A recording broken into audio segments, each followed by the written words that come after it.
ജനങ്ങൾക്കറിയാനുള്ള അവകാശം right information dilute ചെയ്യാനുള്ള ശ്രമം നടക്കുന്നു. അത് ഒരു ഭാഗത്ത് നടക്കുന്നു. അതായത് ജനങ്ങൾക്ക് ജനാധിപത്യപര അർഹതപ്പെട്ട വിവരങ്ങളുണ്ട്.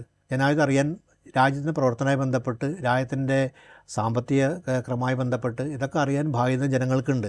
കാര്യം നമ്മൾ ജീവിക്കുന്ന ഏകാധിപത്യ പട്ടാള ഭരണത്തിലല്ല, നമ്മൾ ജീവിക്കുന്ന ജനാധിപത്യത്തിലാണ്. ജനാധിപത്യത്തിൻ്റെ മൗലികാവകാശത്തിൻ്റെ ഭാഗമാണ് റൈറ്റ് ടു ഇൻഫർമേഷൻ. ആ വിവരാവകാശത്തിൻ്റെ അടിസ്ഥാനം നമ്മൾ അന്വേഷിക്കുന്നതാണ്. ജനങ്ങളെ ശാക്തീകരിക്കുന്ന നിയമമാണ്. അപ്പോൾ ജനങ്ങളെ ശാക്തീകരിക്കുന്ന നിയമം ജനങ്ങളെ പിന്നോട്ടടിക്കുക. അതുപോലെ PM കെയർ എന്ന് പറഞ്ഞാൽ ബഹുജനങ്ങളിൽ നിന്ന് കളക്ട് ചെയ്യുന്ന ഫണ്ടാണ്. അത് ജനങ്ങളറിയാവുന്നതുകൊണ്ട് ബാധ്യതയില്ല. ജനങ്ങൾക്കറിയേണ്ട അതിൻ്റെ അകത്ത് എങ്ങനെ വിനിയോഗിക്കപ്പെട്ടു, ഏതൊക്കെ രീതിയിൽ. നമ്മുടെ കേരളത്തിലെ ചീഫ് മിനിസ്റ്റർ ഡിസാസ്റ്റർ റിലീഫ് ഫണ്ടിൻ്റെ വിനിയോഗത്തെക്കുറിച്ച് കേരളത്തിൽ വലിയ പ്രധാനപ്പെട്ട കേസ് നടന്നതാണ് ഉള്ളത്. നമുക്കത് അറിയാൻ ബാധ്യതയുണ്ട്. കാര്യം അതിലേക്ക് പോകുന്ന ഫണ്ട്, ജനങ്ങളിൽ നിന്ന് ലഭിക്കുന്ന ഫണ്ട് എങ്ങനെ വിനിയോഗിക്കപ്പെട്ടു, ഏതാവശ്യം. കാര്യം ആവശ്യം വിനിയോഗിക്കപ്പെടാൻ പറ്റുള്ളൂ. അത് സ്വകാര്യ ആവശ്യങ്ങൾക്കോ രാഷ്ട്രീയ പാർട്ടികളുടെ ആവശ്യങ്ങൾക്ക് ഉപയോഗിക്കാൻ പാടുള്ളതല്ല.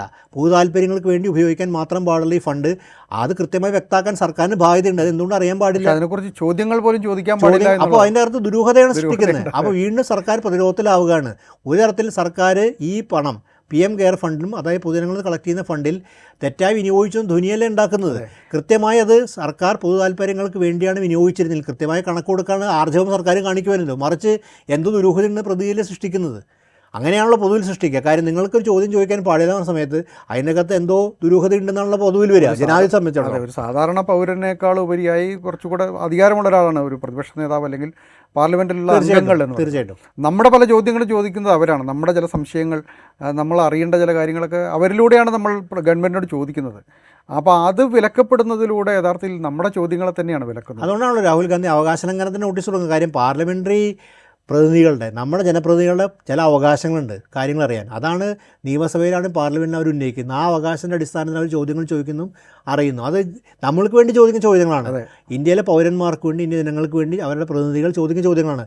അവരറിയാൻ പാടില്ല. കാര്യം അവർക്ക് ആ പാർലമെൻറ്റ് പ്രത്യേകമായ രീതിയിൽ ഒരു അധികാരമുള്ളതുകൊണ്ടാണ് ചോദ്യങ്ങൾ അവിടെ ചോദിക്കുന്നു, മറുപടി തേടുന്നു. അവിടെ നിഷേധിക്കുകയാണെങ്കിൽ അർത്ഥം എന്താ? അവിടെ നിഷേധിക്കുമ്പോൾ സംഭവിക്കുന്നത് ഈ ഉത്തരങ്ങൾ തരാൻ ബാധ്യതയില്ല എന്ന് പറയുമ്പോൾ, ഈ ചോദ്യങ്ങൾ ചോദിക്കാൻ പാടില്ല പറയുമ്പോൾ എന്തോ മറച്ചു വെക്കാനുണ്ടെന്നുള്ള പ്രതീതി തന്നെയാണ് സൃഷ്ടിക്കുന്നത്.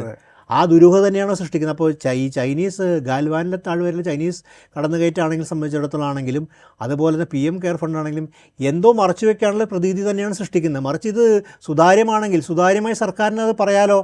മറിച്ച് പ്രതിപക്ഷത്തെ അടിച്ചിരുത്താനുള്ള ഏറ്റവും നല്ല അവസരമാണ്. പ്രതിപക്ഷം വ്യാജവാർത്ത സൃഷ്ടിക്കുകയാണെന്നും രാജ്യദ്രോഹപരമായ കാര്യങ്ങൾ പറയുന്നവർക്ക് ആവർത്തിക്കുന്ന അവസരമാണ്. മറിച്ച് ഇത് ആരാണ് സത്യത്തിൽ പ്രതിരോധത്തിലായതാണ്. പ്രതിരോധത്തിൽ നമ്മളിതൊക്കെ പറയുമ്പോൾ നമ്മൾ കാണുന്ന കാഴ്ച, പ്രതിപക്ഷം ഒരു വിജയം നേടിയിരിക്കുന്നു. പ്രതിപക്ഷത്തിന് ധാർമ്മികമായ വിജയം പ്രതിപക്ഷം നേടിയിരിക്കുന്നു. രാഹുൽ ഗാന്ധി ഒരു ധാർമ്മികമായ വിജയം നേടിയിരിക്കുന്നു. സർക്കാർ പ്രതിരോധത്തിലാണ്.